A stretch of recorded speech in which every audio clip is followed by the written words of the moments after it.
here for a couple of days in Ukraine. You're looking at the potential of the global cities. So what you have observed here, what are the things which were interesting for you here in Ukraine? I have been 2 days in Ukraine. What I see is a country that has huge history, extraordinary piece of architecture, great public spaces, extraordinary people, great potential, remarkable achievements the last 3 years. I am aware of the reforms that the country is process of developing, that I'm sure it will have huge impact in terms of the foreign investment in the coming years to the country. And I am very interested in the opportunities of how architecture and infrastructure can contribute to build the identity of Ukraine in the 21st century.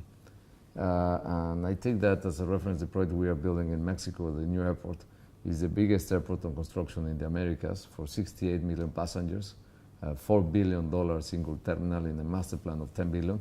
And it's a good example of seeing how the government not only do the reforms that are sometimes intangible, abstract, invisible, but also pursue projects that can also connect with the history of the country and project it to the future. And I think that's a huge potential that exists in Ukraine, how you can actually build with architecture and with infrastructure the identity of the future. No?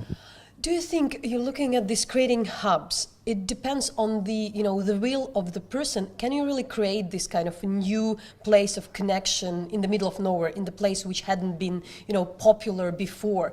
Does it depend on just on the investment, that you really like start something and then it's enough to be devoted to work hard and all of a sudden somewhere like in place Ukraine or somewhere else create a totally new connection global spot? On what it depends? Yeah, I think the world is changing so fast, and with artificial intelligence and with the progress of technologies, I think the new paradigms of what was impossible to happen in the 20th century will happen in the 21st.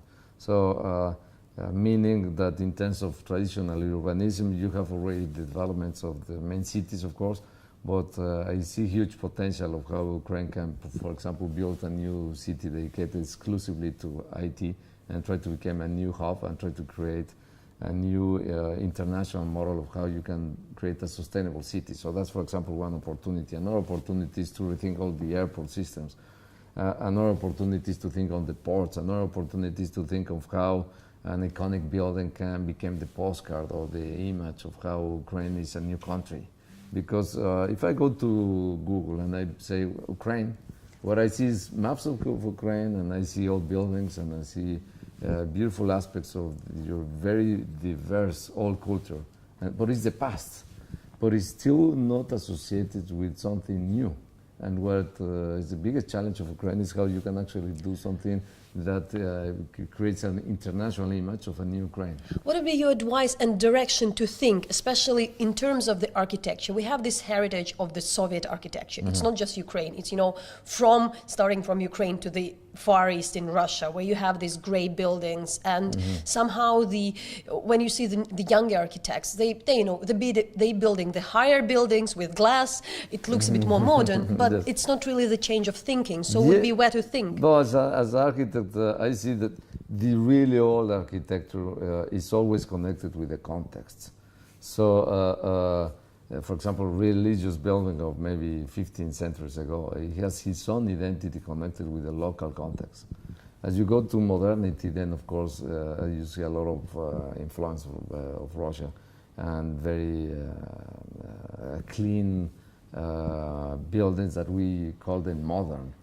But we are far away from modernity. Modernity was the conscience of post-war. This was the 40s and 50s. This was 60 years ago. The reality is that today young architects are building a lot of postmodern, late architecture that is driven by developers, and it's only interested in solving business. It's not really solving anything in terms of culture, in terms of a quality of how Ukraine can actually build its own identity. So all the more recent buildings, what you see is basically the replica of commercial buildings everywhere in the world that is based on real estate business. So I sell you X amount of square meters to the market, and is not going to contribute anything to the city. So I believe that if there's a vision and if there's all this political will, there is also an opportunity of using that will and that vision to contribute of how you build the identity of Ukraine for the 21st century.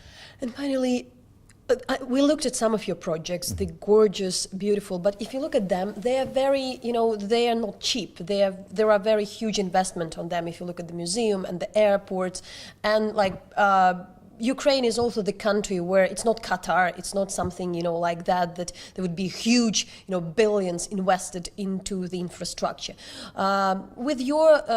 With your experience in Mexico, which is also the country where you have, the high inequality, extremely rich people, and the regions, how to build on that? How to look at maybe low-cost projects, and if you speak about the development of the country?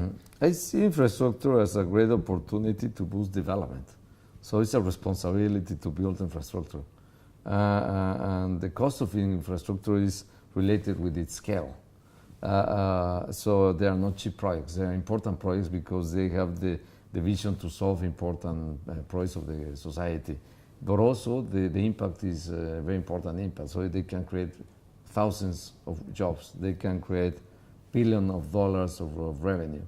They can create a new market. They can develop the tourism and the economy, and they can reduce poverty. So I really see that architecture and infrastructural projects are opportunities to actually solve important problems, as Ukraine is working on them, but not only to solve them from the point of view of engineering, not only solving the quantitative aspects of the infrastructure, but taking that opportunity to build with architectural quality a difference.